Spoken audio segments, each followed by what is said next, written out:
Welcome to channel where I make your insight to the Australian visa system.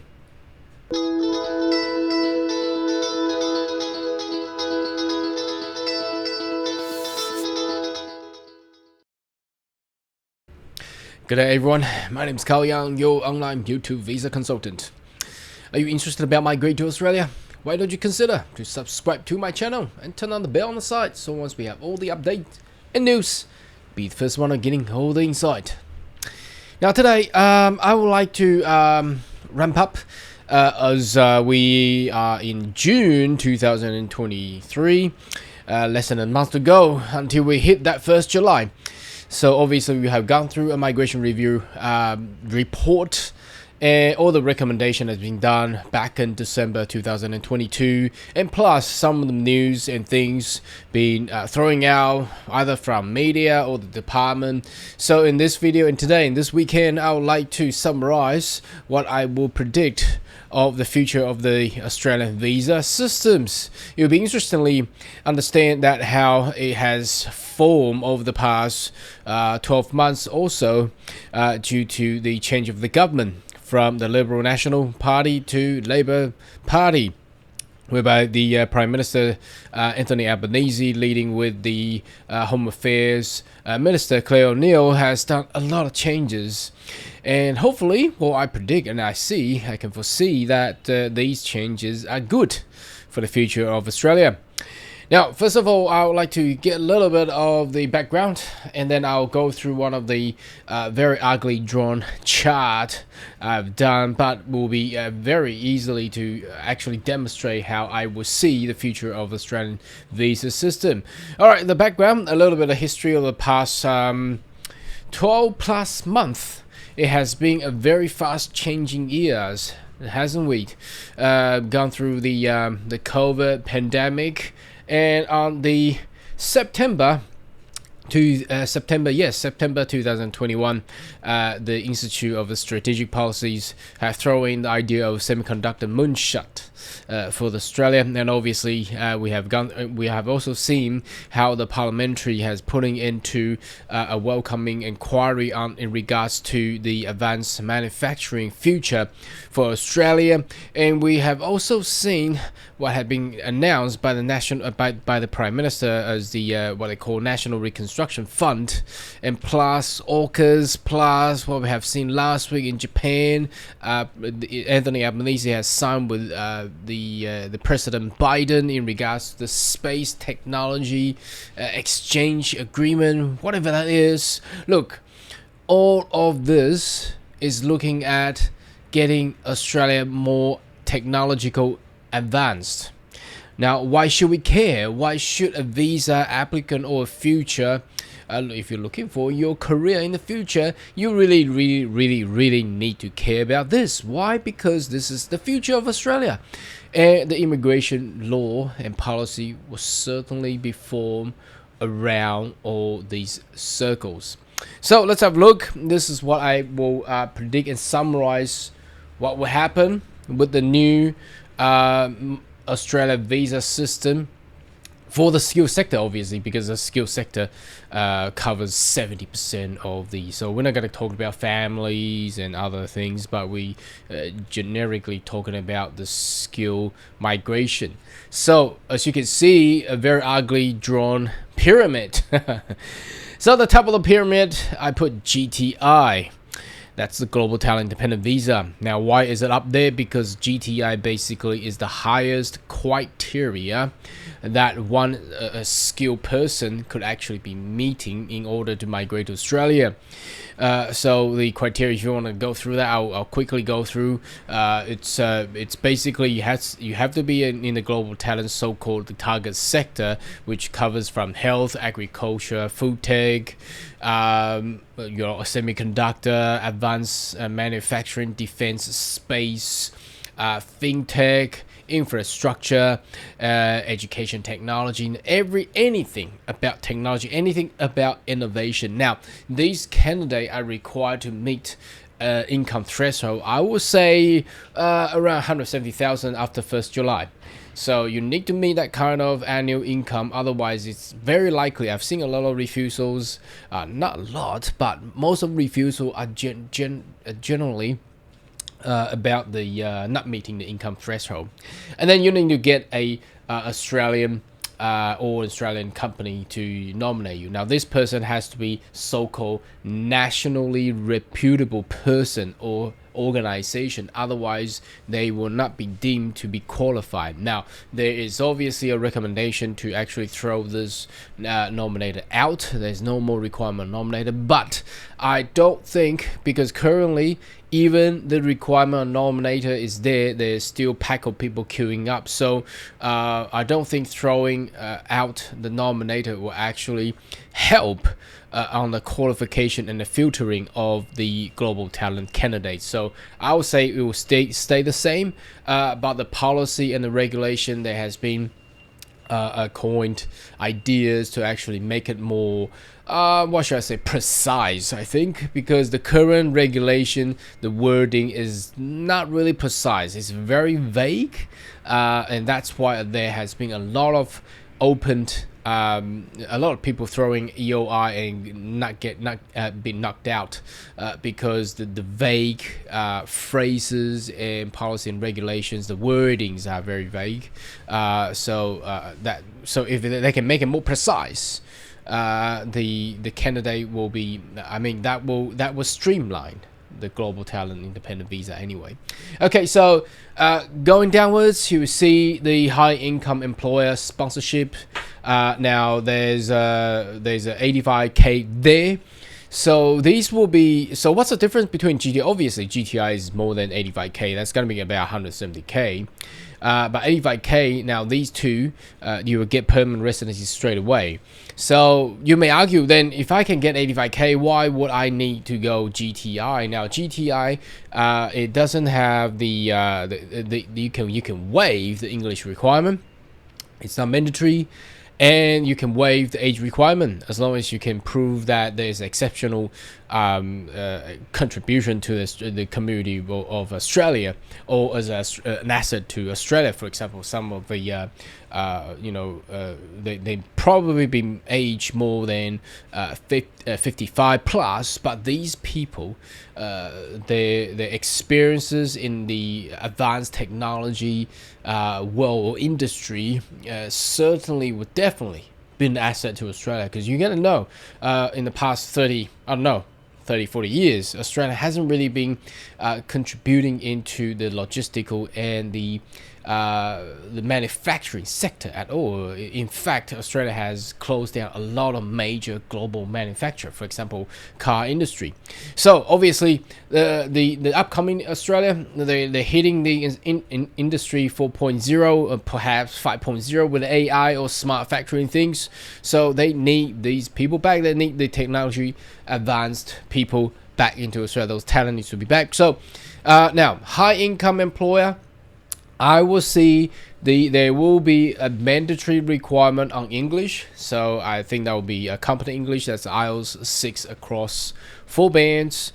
And you definitely need an employer to actually sponsor. You don't need a national reputable nominator. You need an Australian employer and giving you an offer and an employment contract of 85,000 plus. And you also need to show some sort of work experience in the field or whatever the occupation that you're looking to be nominated with. So that will be that highlight there, as you can see, for the high income employer sponsorship. So that can be done either in a suburban area or regional. So these two, the global talent and the high income employer sponsorship, will give you straight perm residency. So I would suspect this high income pathway will actually be fitting into the current subclass 186. So that will be a very, very fruitful pathway there for a lot of people who is perhaps under 45, because a tradition, or well, from my experience in the past 2 years, if you're 45 or 40, younger than 40 years below, it's very unlikely that you will get GTI. But I know there has been a lot of interest and people that wanted to hit GTI straight away, but if you're only 30 plus, you're probably very talented, but I think the government of Australia will like you to hit this the high income employment sponsorship rather than go straight to GTI. Now, talking about employment sponsorship, obviously if you have followed my last video, you'll understand that the occupation list will be removed. There will be no more LMT, so the employment sponsorship visa will be a very, I can't say lucrative, but it will be a very streamlined, not easy, but a very good way to migrate to Australia. Now, coming down, if you cannot get a high income or high job offer, obviously then you would hit into this general 482, the work visa, the employment sponsor visa, with the at least 70,000 as that the what's gonna take place, and they have announced it in on the media from 1st July. Okay, and on this visa, a 482, it's not too bad. It doesn't give you straight permanent residency straight away, but as long as you work 2 years, you have that pathway, and that will be under TRT pathway to 186 visa to get permanent residency as well. There's a little bit of lower down on the English proficiency on 482. You don't need to meet competent English. That means IELTS 4.6 straight away, but a little bit less. But again, if you want to go to employment sponsor visa, I always say, hit straight 6 straight away, so you don't need to worry about that in the coming years to actually get, going to IELTS training or English training and all that, and struggle through those days. Now, moving into GSM 189 and 190, obviously this is the hardest topic for the past years because the employment sponsor visa was just too hard to meet the requirement. The LMT required too much. You've probably gone through my video. I put in a lot of complaint about the current and the previous employment sponsor visa. Too many hurdles to go through. So a lot of people is more willing to go through 189 and 190. So that's, but there will be a new point test there. Now, how would that be reformed? Obviously, that gets you a permanent residency straight away as well. But the new point test, I suspect and I predict that the new point test will focus on the employment experiences. So the current employment experiences is only 1 year, 3 year, 5 years, or 358 or 357, 357 years. Now I think they will scale that a little bit more. So half year you get some points, 1 year you get some point, 2 year you get some point, all the way up to 10 years. Every year you get different kind of points. I think that way is more you can the point test system could be more precisely calculating how valuable this human capital asset will be.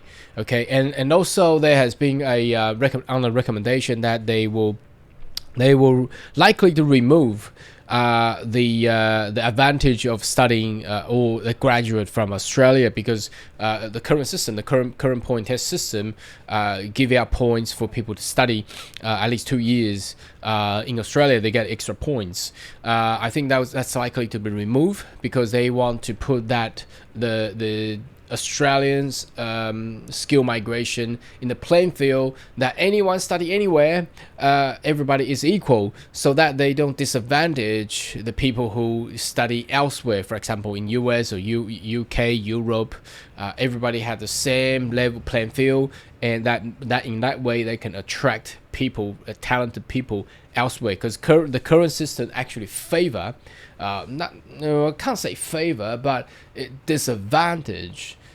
For example, people graduate from Harvard University, from MIT, from Cambridge, Oxford, all these talented people. If they study in UK and US, well, probably the world #1 university, but the Australian visa system currently, it doesn't give you any advantage from those kind of graduate there. So the new system will actually give the playing field for anyone study in Australia or elsewhere.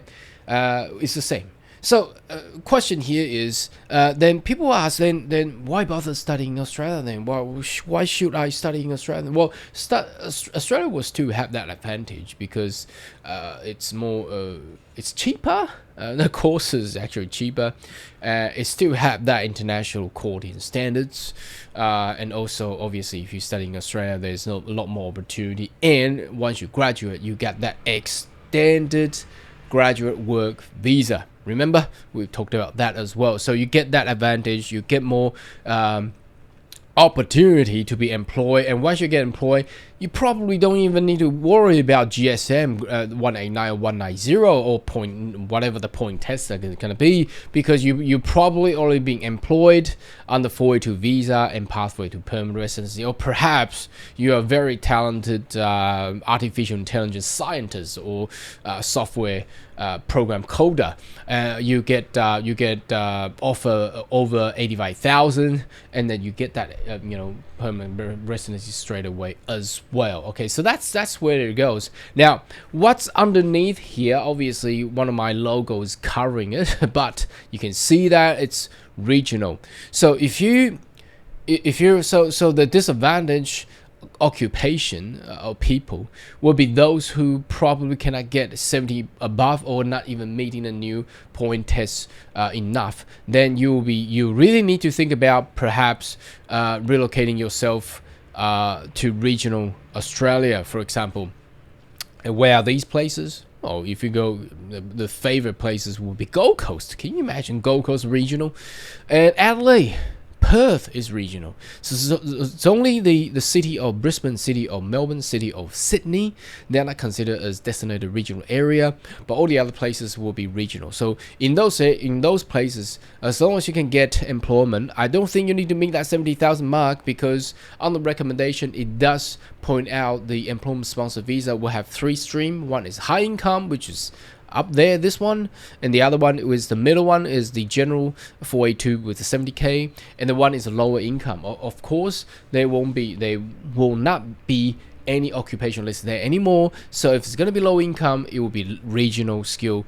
So then obviously you can still go to regional, get employment, and you can transfer into permanent residency after 2 years as well in regional.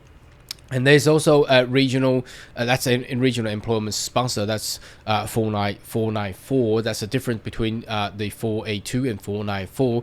And there's also regional skill nominated by the state and territory. Now, there has been talked about how they're going to align the point test system for the federal, nationally, and also with the state. Now, how they're going to do that, that's the only thing I cannot really see how they're gonna happen, because in the past 5+ years, all the state and territory has miraculously made up all kinds of different criteria for their state and territory requirement and criteria. How are they gonna switch it back to the same as what the new point test system is gonna be announced? Don't know how that's gonna be, and that's probably why you haven't seen too many state nominations since late last year, 2022, until today. I think they are in the discussion how to get that all sorted out. So let's summarize this. Sorry about this video, it's a little bit longer, but I just wanted to give you a little bit of detail of how I foresee the new system or the visa system for the future.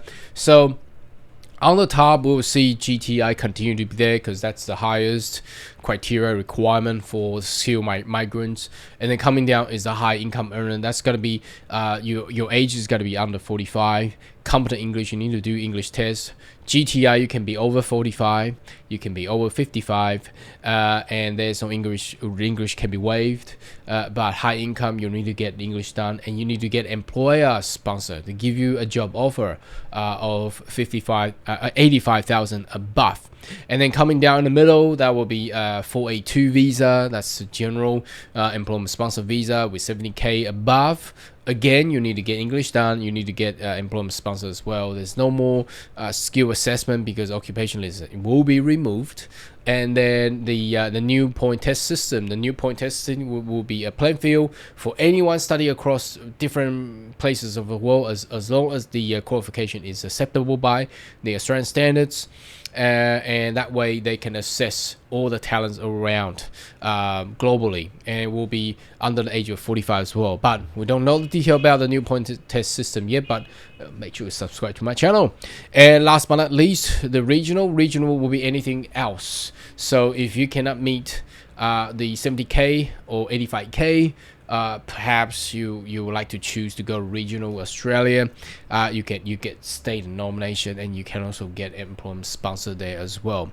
All right, so that's for today's information. Should you have more question, query, more than welcome to leave comment right down below, and I'll see you next video. Goodbye.